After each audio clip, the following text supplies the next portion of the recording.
thought my dad died years ago, until he showed up at my graduation and said he's proud. I made a throwaway account for this because I don't even know how to begin telling my friends or family what happened. It still feels surreal, and I'm honestly shaking as I type this. The thing is, if I don't get this off my chest, I feel like I might explode. So here goes nothing. It happened on my high school graduation day. If you'd asked me before that moment how I felt about walking across the stage, I would have said I was just anxious about tripping in front of everyone. Typical teenage worries, right? But that morning, my nerves were cranked up to an 11, and I couldn't figure out why. My best friend Tyler texted me nonstop, telling me to chill out, that it was just a ceremony and we'd be free from school forever. My mom, Jennifer, kept fussing over my gown, smoothing every wrinkle, insisting I look perfect for photos.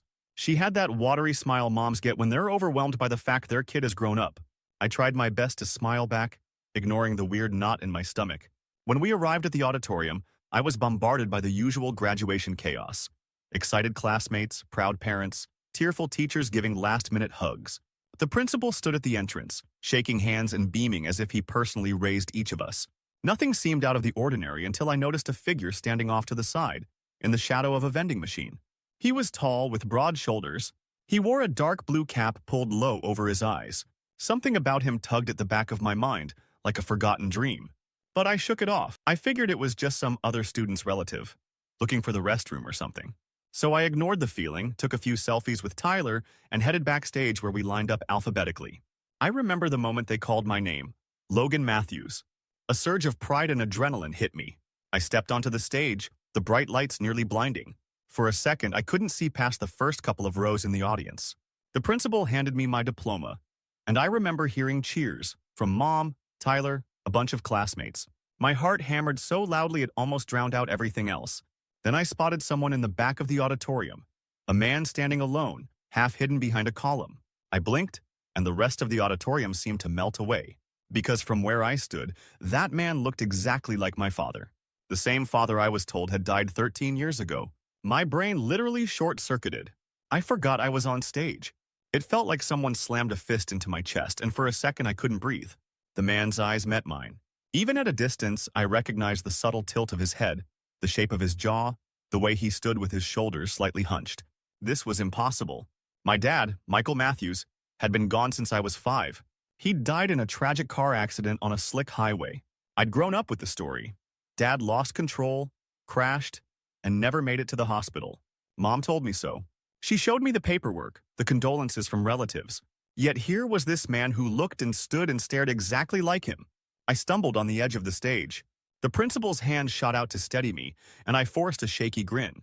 The applause started to taper off, but people were still staring, wondering why I looked like I'd just seen a ghost. Somehow I managed to walk off the stage, clutching my diploma in sweaty hands. I darted around the curtains, ignoring the line of students waiting for their turn, ignoring the bewildered expressions of teachers. My heart hammered so violently that I thought I might faint. All I could think was, how could it be him? But when I chanced to look back into the auditorium, scanning the crowd from behind the stage, the man was gone. It was as if he'd disappeared into thin air. After the ceremony, I was swarmed by classmates wanting photos, teachers giving tearful goodbyes, even a few underclassmen who wanted to sign yearbooks. My mom rushed up and hugged me so tight I could hardly breathe.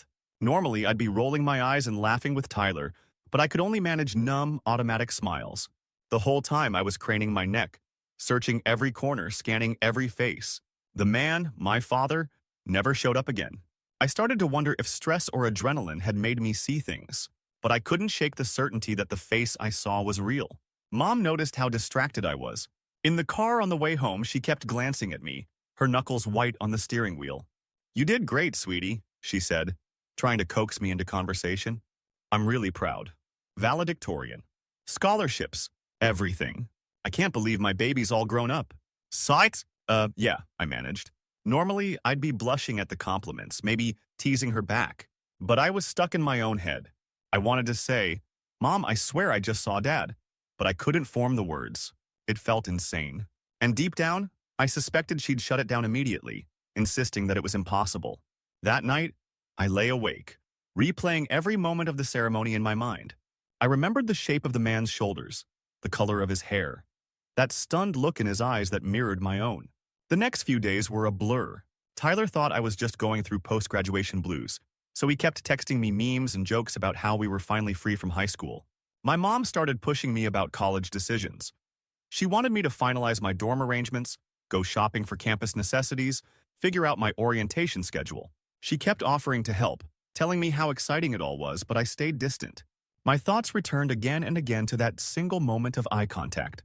Finally, one evening while Mom was out shopping, I decided to do something drastic. I went hunting for Dad's old box of keepsakes. I knew we had a cardboard box labeled Michael's Stuff, stashed somewhere in the attic. I hadn't gone through it in years. Mom was always weird about me digging into the past, but I felt compelled. If this was some bizarre delusion, maybe rummaging through the old photos would help me make sense of it. It was a dusty, beat-up box filled with random bits and pieces. Photos of my parents at their wedding, Dad's old baseball gloves, a stack of letters tied with a faded ribbon, plus a few postcards from places he traveled to before I was born. I flipped through the pictures until I found one that made my chest tighten. Dad with his arm around me, both of us covered in sand at the beach, his face mid-laugh. Our hair color was a near match. I stared at it, searching for differences between that face and the man I saw in the auditorium. Other than some extra wrinkles and a bit of gray, it was the same damn face. I kept digging, looking for anything that would confirm or contradict the official story Mom always told me. But the letters mostly predated my birth, and all the photos suggested a regular, happy family. Then, at the bottom of the box, I found something that made my heart pound, a half-torn envelope with a date stamped about 6 months after Dad's supposed death. It was addressed to my mother.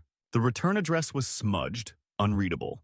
Inside was a single scrap of paper that said, in a hurried scrawl, "I'm sorry. Protect Logan. Please trust me." There was no signature, but it sure as hell looked like my father's handwriting. I recognized the neat capital L in Logan, the way he wrote it on birthday cards when I was little. I'm not proud to admit it, but I was furious. Furious at my mom for apparently keeping this from me, for letting me believe for all these years that Dad died in a stupid car crash, never hinting that there might be more to the story. The note didn't confirm anything concrete, just that he might have still been alive long enough to send this message. But if that were the case, why vanish? Why let me grow up believing he was gone? I confronted Mom that same night. I could barely wait for her to put the groceries away. I stormed into the kitchen, envelope in hand, adrenaline coursing through me. "Mom," I said, my voice shaky, "what the hell is this?" I shoved the paper toward her. She froze, eyes flicking over it, then closed them like she'd been caught in the worst lie of her life. She moved to sit down at the table, motioning for me to join her, but I stayed standing. I was too pissed to settle. She took a long breath, tears already gathering at the corners of her eyes. "Logan," she said softly, "I can explain." That's good," I snapped, "because I've got about a million questions. Starting with, did Dad really die 13 years ago?" She pressed a hand to her forehead. "I don't know how to say this. It's complicated." I nearly laughed, a hollow sound that hurt my chest. "Try." She wouldn't look me in the eye, so I dragged a chair over, slumped into it, and waited. She finally whispered, "He was declared dead after an accident. That part is true, but I didn't see the body. The casket was closed. The coroner told me it was him based on ID they found at the scene. I believed them, or I tried to, until I got that letter. It showed up in our mailbox months after the funeral. I recognized his handwriting, but I didn't know what it meant. It said to trust him, to protect you. I was terrified. I had no idea why he'd fake his own death, if that's even what happened. I just didn't want you getting hurt. I didn't want you clinging to false hope, so I never told you. I'm sorry. Uri." My rage simmered, tears stinging my eyes. "So you suspected for years that Dad might not be dead, and you never told me? Don't you think I had a right to know?" She started crying, big tears rolling down her cheeks. "Yes, maybe you did. But I thought if he was gone for good, it'd be cruel to raise doubts, to make you wonder if every stranger might be your father. I thought maybe the letter was a fluke, some sick prank. And if he was alive but in trouble, maybe we were safer not knowing. I didn't know what to do. I was alone. I'm so sorry." I felt sick, torn between sympathy for her desperation and anger at her lies. I slammed the envelope down on the table. "Well, I saw him at graduation," I spat. "I saw him with my own eyes, Mom." "Tell me that's impossible." Her face crumpled. She reached out to grab my hand, but I pulled away. "I didn't see anyone. But if you say you did, I believe you." Her voice was trembling. "I just don't understand what's going on. If he's alive, why hasn't he come forward?" I didn't have an answer. All I knew was that I couldn't stay in the house another minute. I stalked out, ignoring her cries of, "Logan, wait!" and drove aimlessly around town until I ended up in the parking lot of a 24-hour diner. I just sat there, staring into the darkness, mind racing. Part of me wanted to call Tyler and unload everything, but it felt too big, too insane. Instead, I slumped in the driver's seat, trying to figure out how my whole life could be flipped upside down in a matter of days. Over the next week, Mom tried to talk to me about it multiple times. She apologized, sobbed, begged me to understand that she'd only been trying to protect me. I was too hurt to respond well. I mostly shut down, giving cold one-word answers. Meanwhile, I couldn't stop obsessing. Was Dad actually alive? If so, was he in danger? Was that why he never contacted me directly? Or did he just not want us anymore? About a week after graduation, a bizarre phone call changed everything. It was around 10 p. Milli. I was in my room, scrolling mindlessly through social media, when my phone vibrated with an unknown number. I answered, figuring it was a telemarketer, but I heard only silence on the other end, followed by a soft, shaky inhale. Then a man's voice, deep, familiar, and trembling, murmured, "I'm proud of you."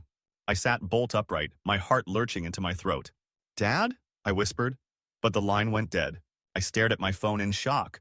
My hands shook so hard I nearly dropped it. That voice had been unmistakably his. The man I remembered reading bedtime stories to me when I was a toddler. The man from the photos. My father. I sprang off my bed, ran to Mom's room, and banged on the door. She opened it, eyes wide. "He just called me," I blurted. "He said he's proud of me." Mom went pale. Her lips parted, but no sound came out. Finally, she sank onto the edge of her bed, burying her face in her hands. "Oh my God," she breathed. "I don't know what this means." We ended up sitting for hours, hashing out every angle. Could Dad be in witness protection? Could he have gotten involved in something illegal? Was he a spy? The speculation got wild, but we had nothing solid. All we knew was that he was alive, watching me from a distance, caring enough to call but still too scared, or too something, to come home. I started feeling like I was living in a low-budget thriller. Each night, I half expected a knock on the door. Each day, I jumped at every unknown caller. But there was nothing else. Just an eerie silence like he'd said his piece and vanished again. A few more days passed. Tyler was pestering me to hang out. I think he noticed how on edge I was. Finally, I confided in him, giving a vague explanation. My dad might be alive. Not sure what's going on. Keep it quiet. He looked shocked and tried to ask a bunch of questions, but I brushed them off. I only needed one real favor from him. Help me search for any trace of my father online. We spent hours scouring social media, but we didn't find a single profile that matched his name or photo. The man was a ghost. It all came to a head one scorching hot afternoon. I was leaving the grocery store when I caught a glimpse of someone in a baseball cap ducking behind a row of cars. My heart lurched. I instinctively called out, "Dad?" The figure froze, then took off at a brisk pace toward the back of the parking lot. I scrambled after him, practically tossing my grocery bag aside. He was fast, but I managed to catch up when he paused by a car, fumbling with the door. Panting, I grabbed his shoulder. He spun around, and there he was, Michael Matthews. Older, thinner, with streaks of gray at his temples, but definitely my father. My eyes went blurry with tears. He looked equally stricken, his mouth opening and closing like he couldn't find the words. "Logan," he finally said, voice cracking. I stared, chest heaving. "Why?" was all I managed before tears spilled down my cheeks. "How could you let me think you were dead?" He looked around anxiously, like he was worried we'd be overheard. He reached out a trembling hand. "Son, I'm sorry," he whispered. "I'll explain everything, but not here." I wanted to throw a punch or maybe just collapse. The swirl of anger, relief, and confusion overwhelmed me. I still don't know how I found the composure, but I nodded. He beckoned me to follow him, so I climbed into the passenger seat of his car, half convinced I was dreaming. We drove in tense silence for a few miles until he pulled into an empty parking lot behind a closed hardware store. Then, hands on the steering wheel, he let out a shaky breath. "It's so good to see you," he said, voice catching. "But I never wanted it to be like this." I stared at his face, noting the new lines, the shadows under his eyes. This wasn't some dream or illusion. My father was alive right in front of me. Mom said the accident. He cut me off gently. The accident was staged. I was in real danger, Logan. There were people after me, bad people. I had to disappear, or they would have come for you and your mother. I worked with the FBI to fake my death. The fewer people who knew, the safer you both were. I couldn't even risk telling your mom the full details. My head spun. FBI? Bad people? Are you some kind of criminal? I croaked, a knot forming in my gut. He shook his head. pain etched across his features. Number, I was a witness in a big case. I stumbled onto evidence that could put some very powerful people behind bars. When they realized I had access to that information, they threatened me. Your mother and you were leverage. The FBI said the best way to protect everyone was to make me disappear for a while, at least until the case was closed. So you just left, I hissed, tears slipping down my cheeks. You let me and Mom think you were gone forever. Eeyore, he swallowed hard, his own eyes misting. I never wanted to, but it was the only way to keep you safe. If the criminals suspected I was alive, they'd never stop hunting for you. I was too terrified to reach out, even after I sent that letter to your mother. The FBI told me not to. I almost couldn't stand it. Watching from a distance was torture, but I needed you to have a normal life. Normal? I let out a harsh laugh. You think growing up without a father was normal? I'm sorry, he whispered, voice trembling. I know it must have hurt. I watched you from afar when I could. I saw you play Little League, heard about your academic awards. I wanted to be there, Logan. I swear. But every time I thought of contacting you, I got word that we weren't secure yet. No, my chest clenched with years of pent-up longing. So why show up at graduation? A sad smile crossed his face. I couldn't miss it, he said simply. I've missed everything else.